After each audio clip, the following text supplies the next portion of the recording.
Chris, the old-ass retro gamer here. The collection videos are done.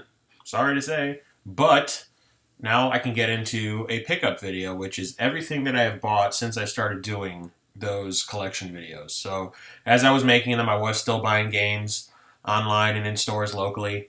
And I didn't show any of them because I wanted to save them for later. So that's what I'm going to do today.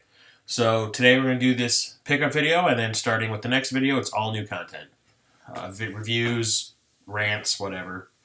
Let's go in order, like I was doing before, in order of the systems released, starting with the Atari 2600 and Amadar.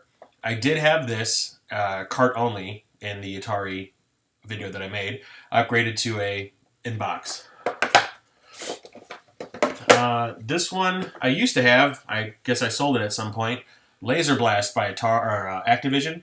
One of my all-time favorite Atari games. It is so much fun because it is so simple. And Activision is probably my favorite developer for the Atari 2600. So I'm glad that I finally have this end in box. Next is another upgrade. Riddle of the Sphinx. Got it complete in box. Relatively cheaply, I might add. Glad I can finally have this sitting on my shelf in this form. Another upgrade. Star Master. Now it's complete in box. Pretty awesome. Another upgrade. Towering Inferno, complete in box. And the last Tron game I needed to finish off my Atari and television Tron collection. It brings me one step closer to having every Tron game made for a home console. And that is Tron Deadly Discs. I do prefer the Intellivision version to this. From what I've seen online, it looks a hell of a lot more fun to play. But then again, this one wasn't too shabby either. I remember playing the hell out of this back in the day. But I'm glad that I can finally say that I have it. And it's sealed. Completely awesome. And now we're going to move on to the first ColecoVision game I've ever purchased. And for good reason, because one of the guys whose videos I was watching on YouTube that made me get back into video gaming was Gamester81. And to raise money for his channel, he decided to develop a game based on himself called, as you guessed it, Gamester81 the video game. I haven't played it since I don't have a ColecoVision, but I found one relatively cheaply at a store nearby, which I will be picking up pretty soon. And there are some great games I want to pick up for the system also. But I felt like I needed to support the guy because I liked his videos, and he did convince me to get back into the retro video game collecting. So I donated to his Indiegogo campaign, and this was my reward. Okay, and next we're going to go into Nintendo, which I did have a very big run on Nintendo. For a while, that was pretty much the one thing I was focusing on, and I got a lot of games relatively cheaply, and even went so far as to make some deals on Facebook. I joined a couple of groups about retro game collecting, met a couple of people who were selling games, and I put my trust in them, and it paid off. I got some really cool stuff at very good prices, starting with Steinax. It's a side-scrolling platform action game. It's kind of like a Castlevania ripoff, but yeah, it's not very good. It's actually kind of like playing the Legendary Axe for the TurboGrafx 16. Not a very good game. I mean, it's for the time I remember liking it a lot, but I played it when I first got it back, when I purchased this, and I didn't find it too much fun. Next is The Adventures of Tom Sawyer, which I purchased off of a dude named Adam on the Facebook retro video game collector group on Facebook. Bought a bunch of games from him really cheaply. This was one of them. From what I can tell, this game actually goes for a pretty hefty sum, complete in box on eBay, and I got it for like $20-some. So, yeah, awesome. Another one I got from Adam, Castlevania 2 Simon's Quest. I remember when I was a kid, this game got a lot of flack because it deviated from what everyone remembered the first one being like. So when they went from a side-scrolling platform action game to an adventure game, everyone was just kind of like, what the hell? Just like with Zelda 2. I will admit I was one of those people. I never really liked it all that much. I thought it was kind of dumb. And the things you had to do... I mean, you needed a strategy guide just to know how to do certain things. I mean, it's like there was no clues in the game to let you know what you needed to do to progress. Especially that thing with that tornado. It's like there was no clues at all. I had to look that up in Nintendo Power. But... it's still a collectible. It's a Castlevania game, so I wanted to have it. And that I got to have it complete in box is pretty cool, I must admit. Another one I got from Adam, DuckTales. Yeah, I didn't think I'd get this early on in my collecting, but I got it for just over $20, and I did have to buy an instruction book because it did not come with it. But I found one really cheap on eBay, so this cost me under $30 to get complete in box, which is pretty awesome. considering I think it goes for like 70 normally complete. But super fun game, great platformer, and it was so good they decided to remaster it for the PlayStation 3 and the Xbox 360. So it's saying something. I did already talk about this in another one of my videos. I made a video about it specifically, but yeah, the Goonies reproduction I got from Time Walk Games. It saddens me beyond belief that they closed their doors. There was so much cool stuff on their site that I wanted to buy. Now I can't, but what can you do? Followed up by Goonies 2, the sequel. See, I always thought that this was meant to be a sequel to the movie. I never knew there was a first game that only came out in Japan. So, but I do remember this game being extremely hard, and yeah, it still is, and it's confusing, and there's so many paths you need to take to get to where you need to go. I'm going to need to find like some sort of a walkthrough online, or maybe even buy that guide to Nintendo games or something like that I used to have back in the day that had a map system for this. But it's still a cool game. Iron Sword Wizards and Warriors 2. Picked this up at a local store pretty cheap. I do want to get, I think I've mentioned it before, that I want to get all the Rare games. The games developed by Rare in my system. That's one of my first goals that I've set for myself. I've set myself a few goals at first, and then from that we'll move on. But one of the ones is to get all the games developed by Rare, and this is one of them. And I do remember liking this game back in the day, and I still do. I played it when I first bought it, and I enjoyed it very much. Okay, next is Jaws. This game got a lot of crap when it came out. I always enjoyed it. I thought it was fun. I mean, sure, it was kind of disappointing. I remember all my friends wanted to be able to play as Jaws, but you had to wait until the PlayStation 2 Xbox game came out. But for an early Nintendo game, I always thought this was really fun. The game that I have a personal vendetta against, and I will make a video about it alone, Mad Max for the Nintendo by Mindscape. I hate this game. I hate it so much. So much. Yeah. I'm not going to get into the details about it, why I hate it so much. I'll make a video about that alone. But not a big fan of Mindscape. I've mentioned it before in the Nintendo video that every major YouTuber who does retro game collecting videos talks about like a specific developer that they hate. Like LGN is the Angry Video Game Nerd, and Mike B, the Game Genie, does not like Acclaim. I hate Mindscape. I hate them with a passion, and it's because I have a personal vendetta against them. Yes, they actually did something to me. So we'll get into that later, but this game is shit. Another game I got online from another person from Facebook, Marble Madness. I always love the music in this game, and it still holds up. I still enjoy playing this. And one of my all-time favorite games, and yet another game developed by Rare, Pinbot. This is one of the games I said I had to get in my collection early on, and I'm glad I did. I found it really cheaply on eBay, and it's complete, and it's awesome. I love this. Love it, love it, love it. Another game developed by Rare, RC Pro-Am. I remember having this back in the day. Got this off of Adam on Facebook also. He had a lot of games that I really wanted, and that's why I snapped them up, because he was selling them at decent prices. Awesome racing game. A lot of fun. I actively looked this one up because of the new movie coming out, RoboCop. It's developed by Ocean, but published by Data East. And I'm thinking that because of that, it's not as bad as it could have been, because the sequel game, RoboCop 2, that Ocean released, developed and released, ended up being absolute shit. I'm thinking that because Data East had a hand in it, they might have reeled them back and made them make some changes, and for the better. It's not a great game, but it is actually pretty fun. It could have been a hell of a lot worse. One of my all-time favorite NES games was Shadowgate. God damn. It's like an old-school text game for the PC that you used to play back in the 80s, but with like a little window, kind of like some of the old dungeon crawl games. Like a Phantasy Star 1 had when you're in the dungeons, that first-person view. It's awesome. It's scary. It's spooky.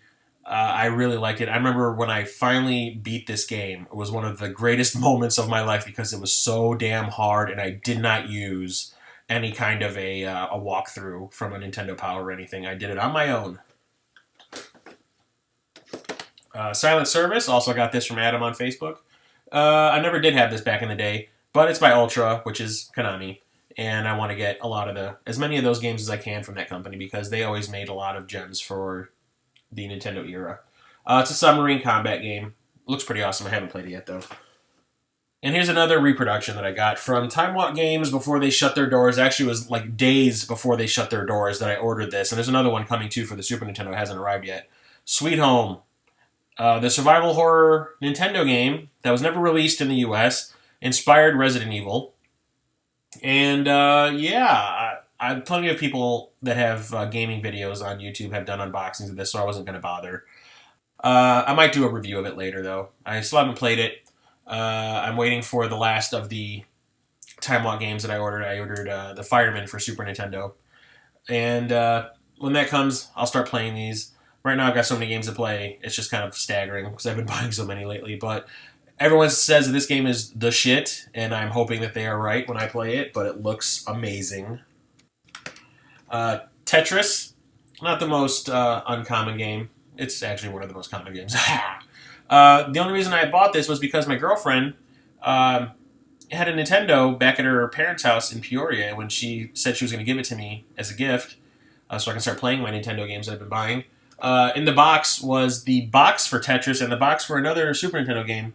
There was no games in it, so I ended up just buying them online, loose and put them in the box. So I have a complete version of Tetris now, which is also an awesome, awesome game.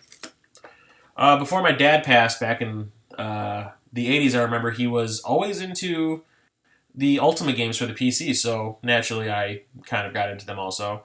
So I bought Ultimate Exodus, which I think was the third game in the series. I think so. Yes.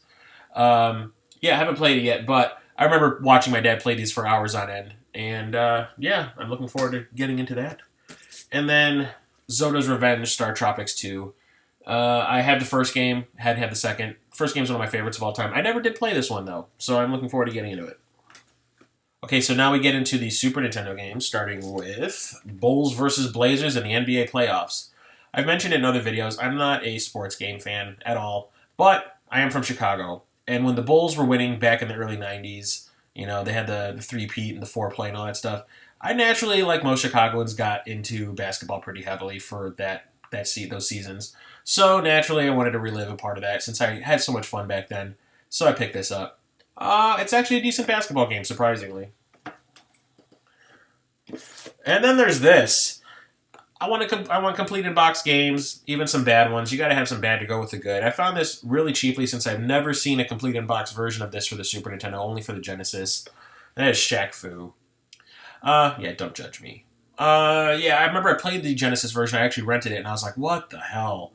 But I never played the Super Nintendo version. I hear it's slightly better, but it's still Shaq Fu, which means it's crap. Such a bad idea for a game, and badly pulled off, especially when it's by Delphine Software, who made freaking Out of This World. Come on, guys. Sure, the animation is awesome, but the gameplay is crap. But like I said, you got to have some crap in there, and I also have not seen this complete in box ever. So when I saw one for $15, I said, let's do it.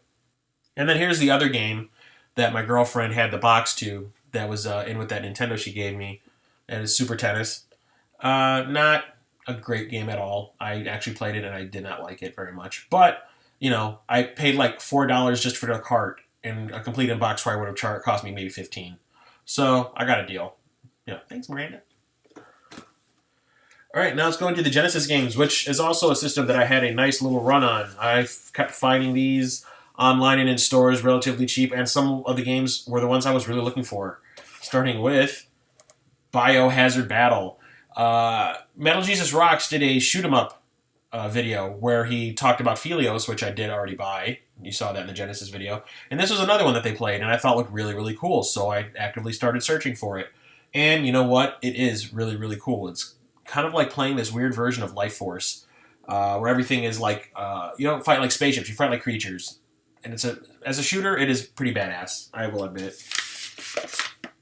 Next is Buck Rogers' Countdown to Doomsday. I do believe this is a port of a PC game. It is a RPG that has space flight stuff in it and everything. Really, really cool. And goddamn, dude, this instruction book. Look how thick that is. This case itself, super, super heavy. All these games by Electronic Arts, the RPGs that they made back in the day, were all like this. 8 megs. Remember when that meant something? An 8 meg game? Goddamn. Next is Jurassic Park.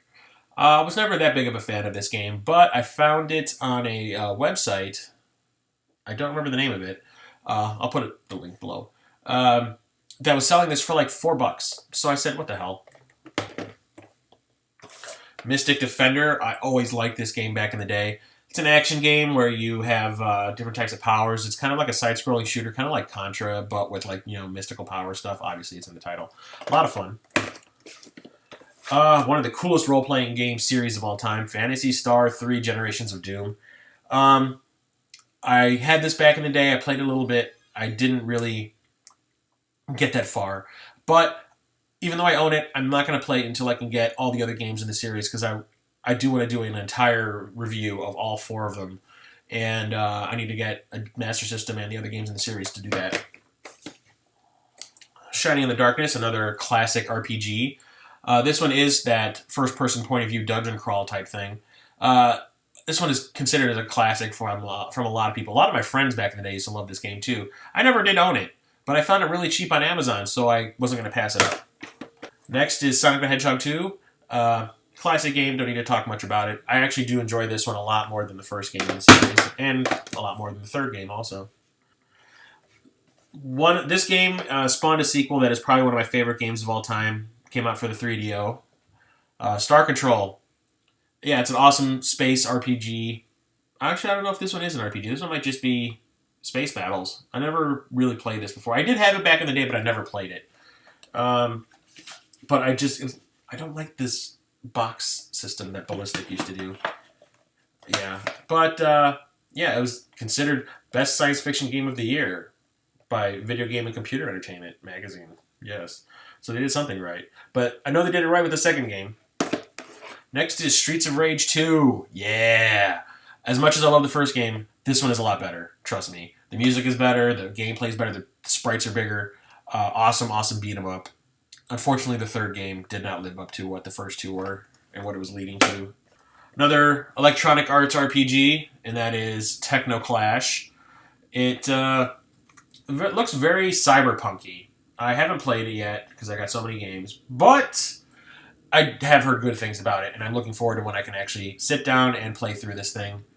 Arcade pad 6-button controller recommended. I do have one of those, though. I'm all set. Okay. Classic shooter, Thunder Force 2.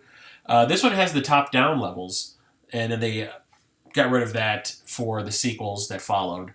But this game is pretty awesome as a shooter. It is just phenomenal. I do prefer the third game over. The third game is more challenging, but graphically it is pretty amazing for a Genesis game.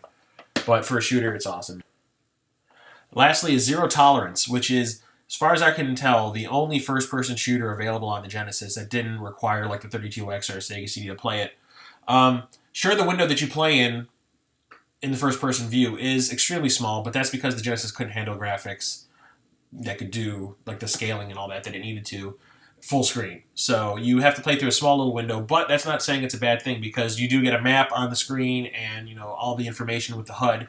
You can probably see just how small the window is up here. Like if that's your TV, this window right here is all you get to see. Everything else is information that you need to play the game, which is not bad. And it's actually pretty fun. It does hold up, although it is extremely clunky for a first-person shooter. For one of the first ones made for a home console like this, it's pretty awesome. But that game holds a lot of nostalgia for me, because I had a Nomad, and I would bring it to this place I used to work at. It was a limousine place, and I used to work the second shift at night when there was a lot of things going on, and I would play the shit out of that while I'd be sitting there waiting for phone calls. Next is the Genesis. I haven't really been focusing on this as much as I should, but they are kind of expensive, so I got Battle Arena Toshinden Remix. It's just basically a port of the original Battle Arena Toshinden from the PlayStation. Heir of Zendor, The Legend and the Land. It is a shooter that kind of goes from like a top-down perspective to like a 3D perspective in a couple of areas. It did show off kind of what the Saturn could do, but it's not the best game ever made. And also, last, Gladiators Digital Pinball. Self-explanatory. It's 3D pinball.